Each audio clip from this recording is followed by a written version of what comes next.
I'd like to welcome you on behalf of the Constitution Society and thank you for finding the time to be here today for the seminar on improving the process of constitutional change. We have apologies from Ruth Fox and Robert Blackburn.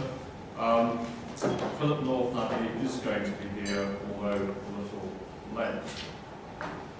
The formal part of the proceedings will last for around 2 hours, and there'll be a buffet lunch outside afterwards, and I hope that some of you can stay on for that. We have 3 distinguished speakers to lead the discussion. Margaret J. Baroness J., who's the Chair of the Lords Select Committee on Constitution, Graham Allen, Chair of the Commons Political and Constitutional Reform Select Committee, and Richard Gordon, who's the leading barrister and authority on constitutional law.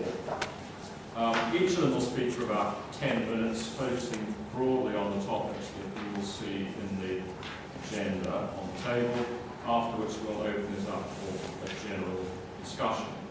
And at that point, the camera will be switched off, and the rest of the proceedings will be held under the Chatham House rule. Well, to set the scene, the specific inspiration for this seminar is the publication last July of the Lords Select Committee report on the process of constitutional change, the government response to that, and subsequent debate in the House of Lords at the beginning of December. The 2 central points of the Lords Committee report are an affirmation that constitutional legislation is qualitatively distinct from ordinary legislation, and a recommendation that constitutional bills should be accompanied by a written ministerial statement of conformity with listed legislative standards in the report. And at least on the first of those points, I should disclose that I'm not a neutral chair, because that is indeed also the central proposition of the Constitution Society. But by contrast, the government response to the report explicitly rejected the notion that constitutional legislation has any special status. Most of the speakers in the Lords debate characterised this response as, in parliamentary language, disappointing, especially given the rather limited and modest nature of the Select Committee proposals. And indeed, Philip Norton, who's an eminent teacher of political science as well as the past chair of the committee, went so far as to say that if the response had been submitted by a student, he would have failed it. But it seems to me that the government position, while indeed disappointing, is not at all surprising, because it entirely reflects the, to my mind, rather curious twin doctrine which has emerged, particularly since 1997.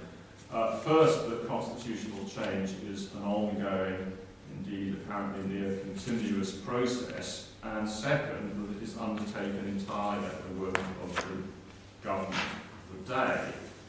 And I think it's this second point, perhaps more than the absence of a written constitution even, which strikes observers from other democracies as especially odd. I can remember discussing this with a German lawyer last year, and he put the point rather neatly that he could not, paraphrasing, understand how a nation of sports fans were content with a political system which apparently drew no distinction between the rules of the game and the game itself. In the Lords debate, Robert Brennan, who's here today, amongst others, made the point that public trust in democracy depends in large part upon our constitutional arrangements. I think that's a very important observation, and I suggest that the 2 pieces of flagship constitutional legislation last year, the Parliamentary Voting Act and the Fixed Term Parliaments Act, exemplify the potential for loss of public trust inherent in the current arrangements. These measures are, of course, intended by the current government to be permanent, but at the same time, it is argued that constitutional change is entirely a matter for the government of the day. Well, when that argument, the future Labour government might decide that actually it would like to sit for 7 years rather than 5, and the constituency boundaries for the subsequent election should be drawn according to some entirely different set of principles. And a subsequent government might in turn reverse those changes and so on into the future.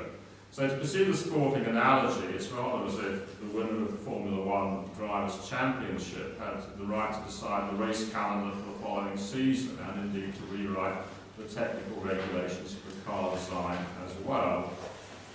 One point that's often made, and the government response made much of this, is that it's impossible to distinguish constitutional and generally accepted definition of what is constitutional. Well, I wonder whether that's really an insuperable difficulty. The Lord Select Committee endorsed the definition proposed by my old tutor John Bakewell, I'm pleased to say here today, and several other similar definitions have been proposed in recent years. And we also have a court's decision in the Thoburn case. I hope we'll hear more on that particular point from Richard Gordon later on this morning. Now, I'm conscious that I've talked for long enough, so let me now hand over to our first speaker, Ms. Jones.